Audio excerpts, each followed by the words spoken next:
Oh, 6 properties to 30 properties in 12 months, baby. And before you say, Mike, Jay, that's not possible in this market. Well, what we're going to do in this video is we're going to introduce you to our student, Amy. She's one real. She had her real portfolio and she was running her own real numbers. And here's what we want you to understand right from the start of this video. This entire process is and was a repeatable system. It's one that Amy learned, one we want you to learn, right? And she applied it to her specific market. And the biggest thing that she did, everybody, is she actually executed. Deal by deal with our help next to her. Of course.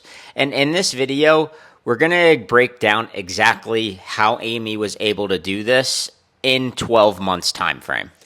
We're going to let you know what she was doing before, where she got stuck, and what we helped her change so that you can take this away from her story and apply it to your own portfolio. Consider it your own personal strategy session in this video. Look, already by now, probably about 30% of people watching this already dropped off. But if you're still watching this, please stick around through the video because we're actually going to be giving you real knowledge. So Amy came to us.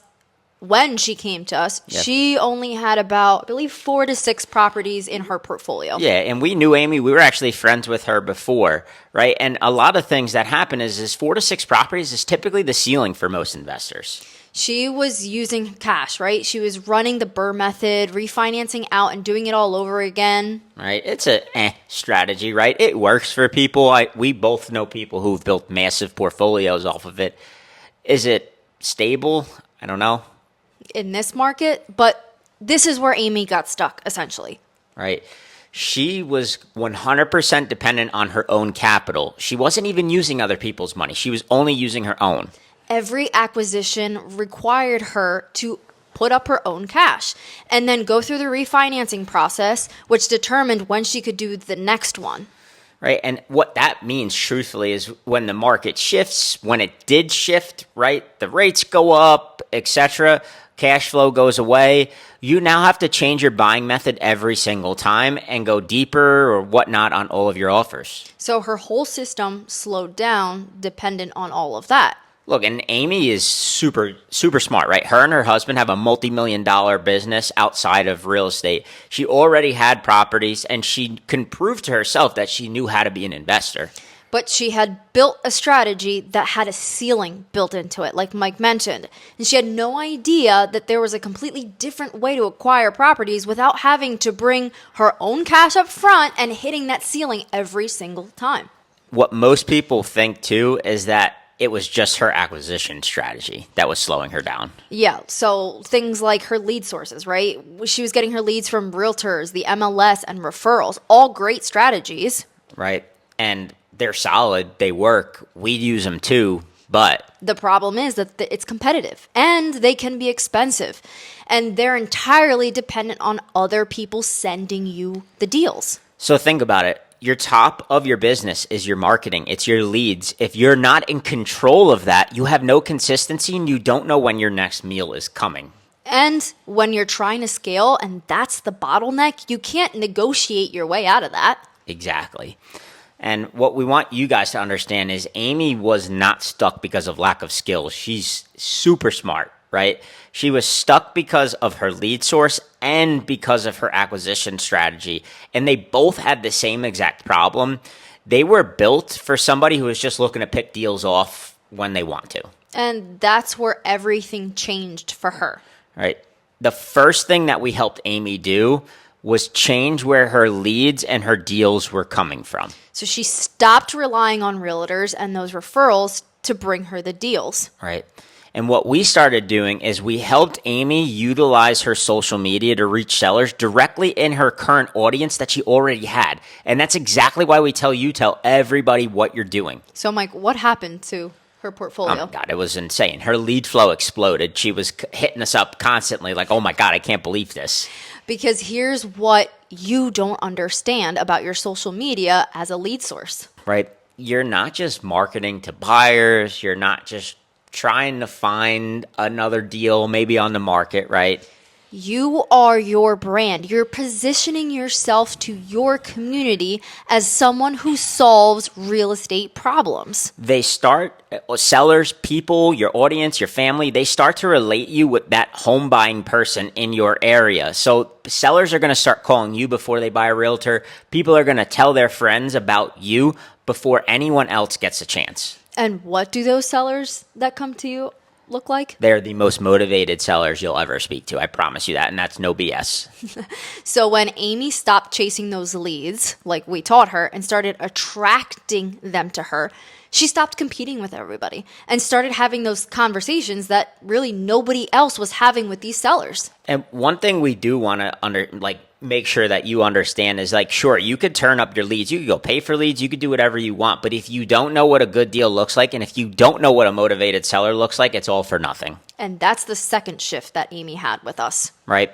Amy was buying all of her properties cash like we talked about. She was doing the BRRRR method, probably like you're doing, refinance, repeat, yada, yada, yada. And when she started getting more motivated sellers through her social media community outreach, she started having the conversations with people who didn't need all the money up front at closing. What you got to understand is most sellers we deal with, they actually don't want the cash up front. They just want a solution to the problem that they have that a check will not complete for them. And that's exactly what creative seller financing does. And that changed everything for her.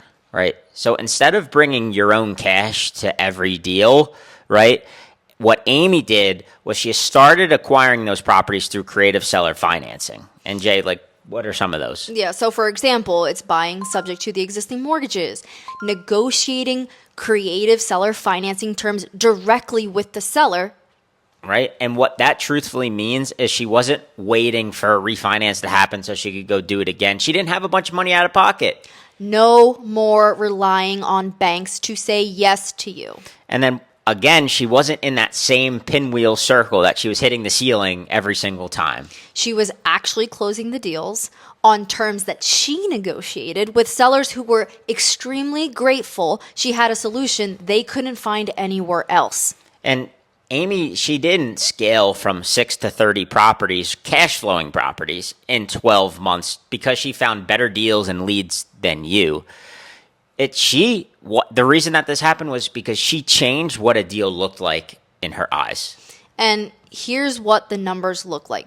She came with a goal of 10 purchases with us in 1 year. And by the end of the year, she actually doubled her goal at 20, and she just stopped counting at that point.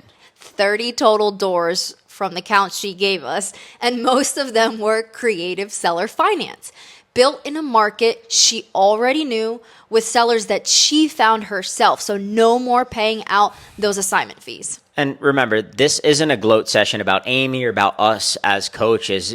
What does this actually mean for you? I'm sure you're wondering. So here's what we want you to take away from this video. Number one, your lead source determines everything. It determines who you're talking to. And if you're only working with MLS deals, properties from other wholesalers, you are 100% competing for the same deal that everybody else in your market is looking at. Social media is what puts you directly in front of these sellers before anyone gets there so you can pick out the cream of the crop.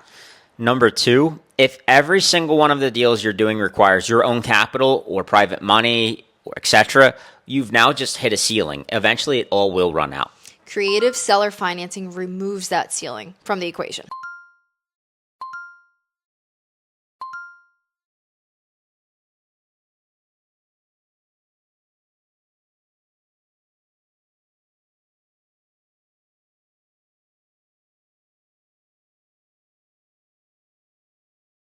It's not based on maybe some of the advantages you think that she might have when she came to us. Right. It's simply because of a repeatable process we helped her build. First, like we talked about, you're going to find motivated sellers before any of your competition does. You are not going to just give them an offer. You are going to solve their problem with creative seller financing terms. And then what you're going to do is you're going to exit that deal in a way that builds you long-term financial freedom. Now remember this, Amy didn't do anything that you aren't capable of doing. She just stopped using a strategy that had a ceiling and started using one that didn't. So if you're sitting at maybe 4, 6, 8 properties and you feel like you're hitting that wall or that ceiling, right? Maybe your capital is the thing that's controlling how fast you move, or maybe your private investor's capital.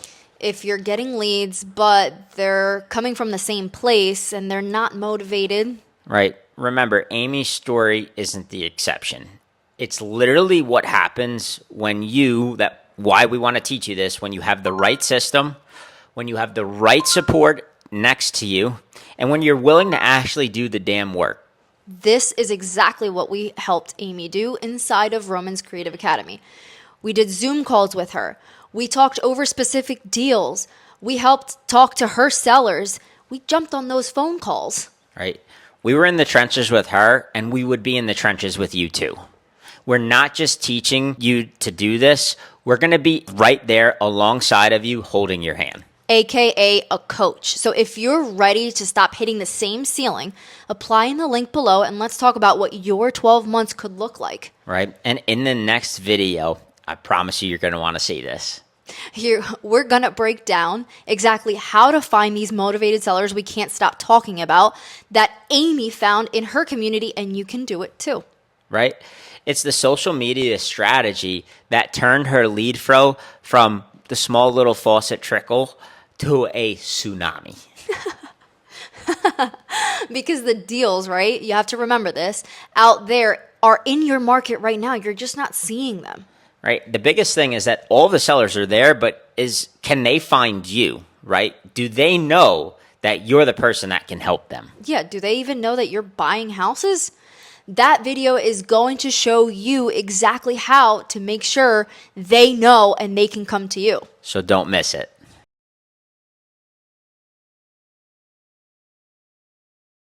Disclaimer, this content is provided for educational and informational purposes only. The views and strategies discussed are based on personal experiences and do not guarantee specific results. Real estate investing involves risk, and each individual's financial situation is unique. Always perform your own due diligence and consider professional advice tailored to your circumstances before making investment decisions. This is not a solicitation to attract investors, nor are we marketing any securities. Neither the hosts nor guests assume liability for any outcomes associated with the information provided.